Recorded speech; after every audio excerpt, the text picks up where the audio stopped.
guys, magandang umaga sa ating lahat.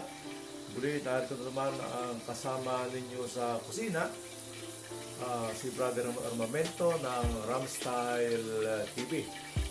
Ngayong umaga ay magluluto naman tayo ng panibagong putahe. Ito yung tatawagin nating healthy bihon. Kasi ang hihalo natin sa bihon ay pusit, kaya healthy. At bago tayo mag-upisa sa ating pagluluto, ipakikita ko muna sa inyo ang mga sangkap sa ating lulutuin. So guys, ito na yung mga sangkap sa ating lulutuing healthy bihon.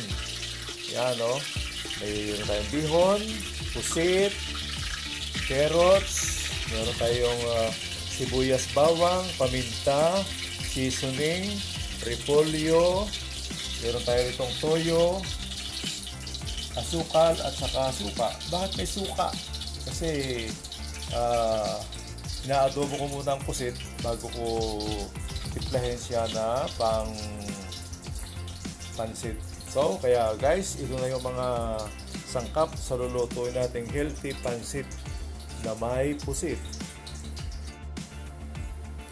Then guys, mag-uumpisa tayo magluto.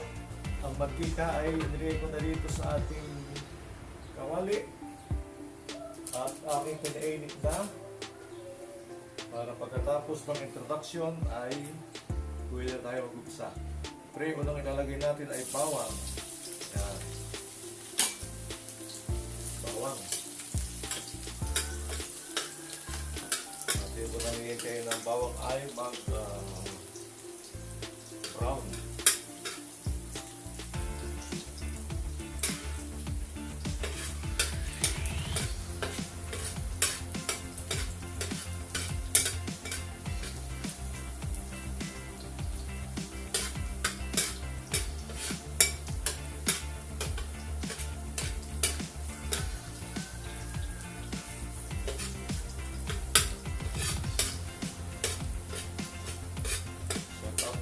Sa aking kabayan, salamat sa pag-viewing nyo sa aking channel, at sa mga hindi team kabayan ng Pio, maraming salamat din sa patuloy ninyong pag-support at pagtulong sa ating channel na Ramstyle TV.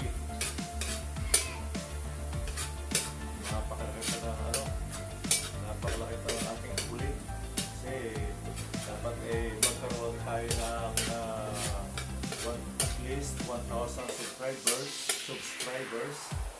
tapos 4,000 hours na view. Ang aking subscriber ay 593 pa lang, tapos ang view ay 339 hours. So naparami pa, 4,000 hours minus 339, higit pang 3,600 hours sa loob ng 3 buwan.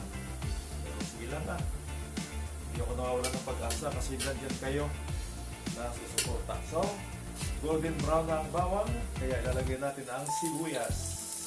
Yan.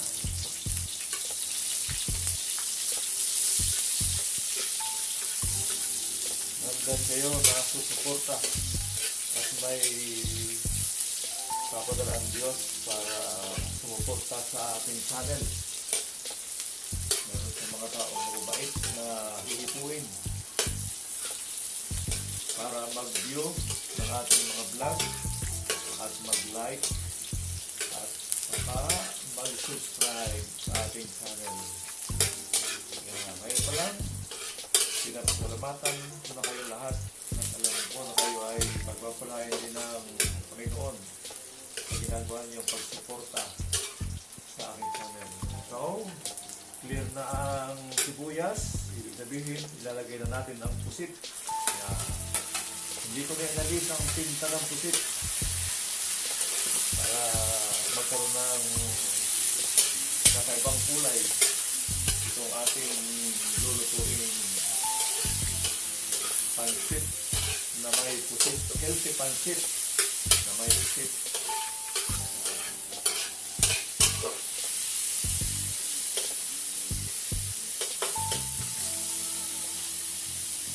Lagyan natin ng paminta.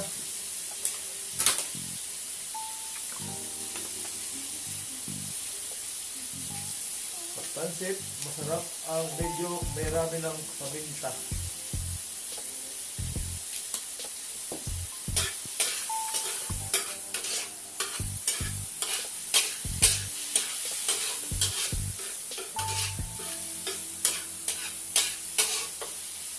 Kitang-kita yung ano, kitang-kita yung pagka-slice ng pusit.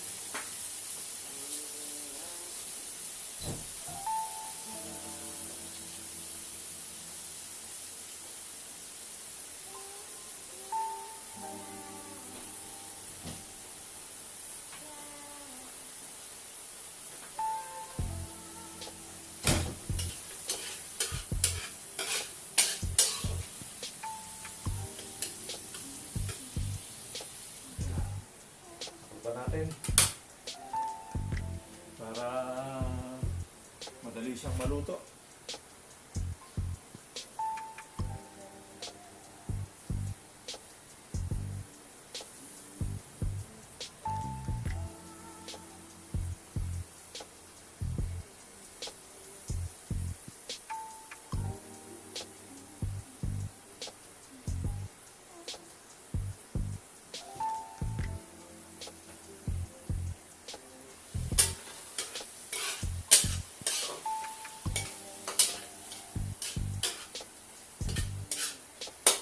Bango.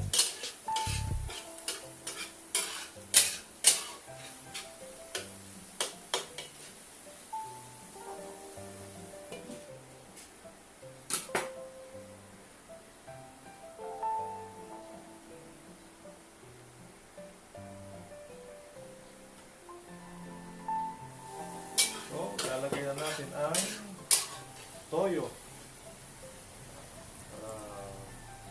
Maadobo natin ang pusit. Suka. Yan. Iba ang pansit pag kumakain tayo, nilalagyan pa natin ng kalamansi. Ito, kahit wala ng kalamansi. Kasi nilagyan ko na ng suka.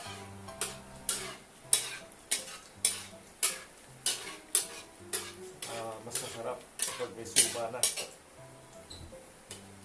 ang ating pansit na may pusit.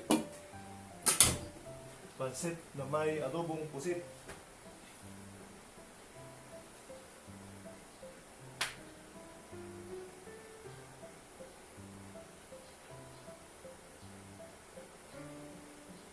Bilis lang itong lutuin kasi may nihanda na rin ako rito mainit na tubig sa termos para mabilisan.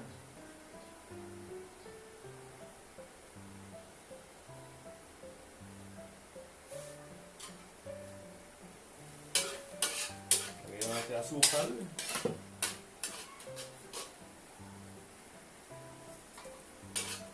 Laging may asukal.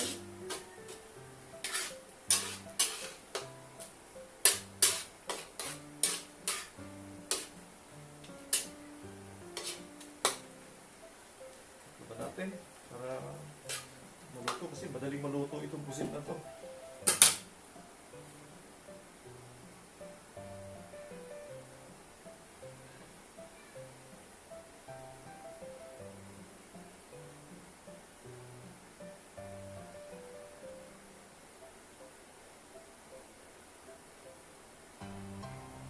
Mamaya pag naluto, ang kulay ng ating pansit ay brown.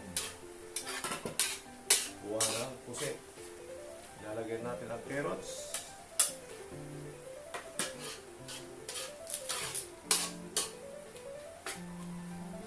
Brown pansit na may pusit. Lagyan natin seasoning.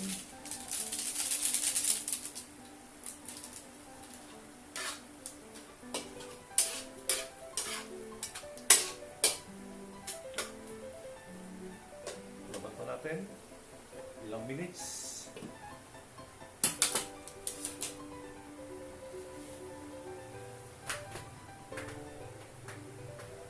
Salamat nga pala guys sa inyong mga positive comments.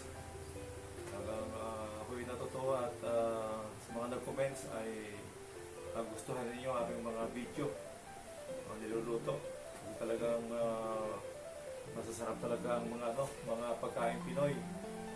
Lalo na kapag tayo nasa abroad, ako, sabik na sabik sa mga pagkain Pinoy. Kaya nga yung anak ko sa Japan, kapag nasasabik siya sa lutong Pinoy, ay nag-video call siya sa akin habang nagluluto. Tapos, tinatanong niya sa akin kung paano lutuin at bibigyan ko siya ng instruction sa pagluluto ng mga Pinoy foods na kanyang paborito.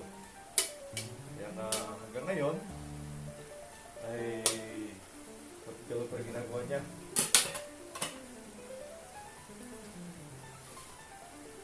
Yun nga meron na siyang additional business sa Japan. Nagluluto siya ng isang Pinoy foods, tapos nagpapa-order siya.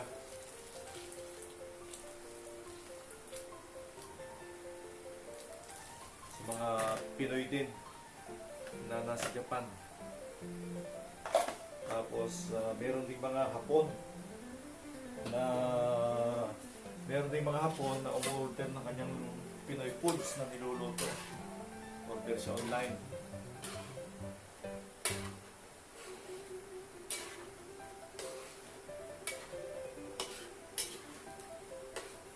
So, kaya nga shout out dyan sa mga Pinoy na nasasabik sa mga lutong Pinoy.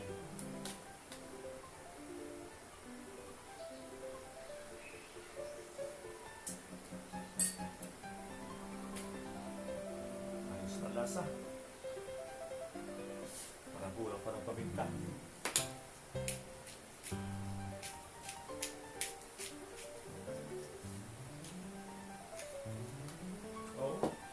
Pwede na natin ilagay ang pansit, pero hinaan mo natin ang apoy para hindi siya masunog. Yan.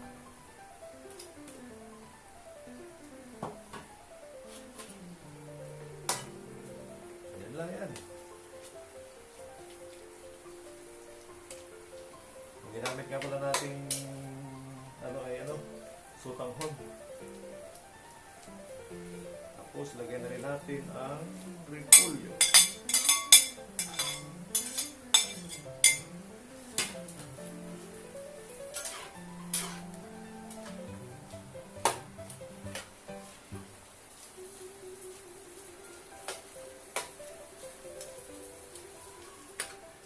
Dahil sa pusit ang ating nilagay, kaya ang ating bihon ay may kulay brown. Nalis ko yung itim niyang tinta.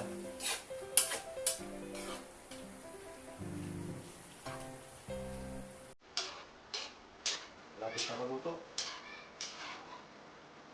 ating pusit na may pansit, nilapasama pang buong repolyo. Natin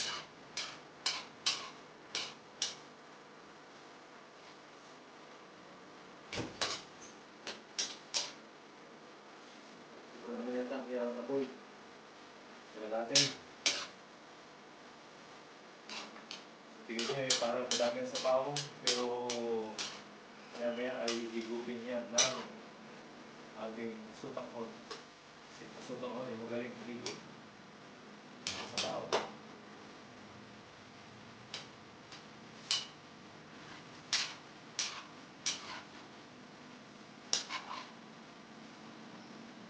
Tulad natin ang repolyo. Tapos ayos na.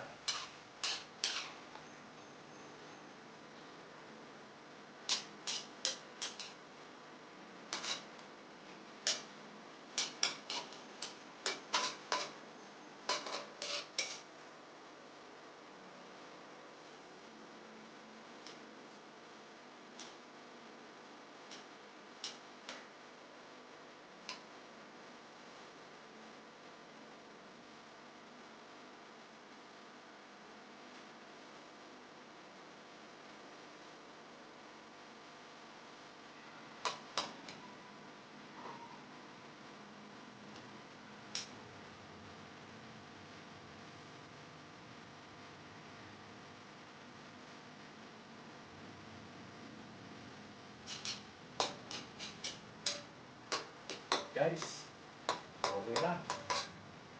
Luto na ang ating pansit na may pusit. Try nyo itong lutuin mga guys. Siguradong masasarapan din kayo. Kasi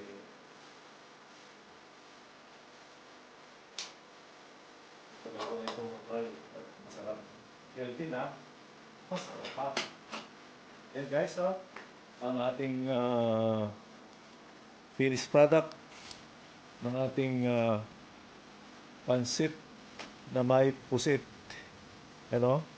Ang finished product ng ating pansit na may pusit. So guys, maraming salamat sa inyong pagsuporta.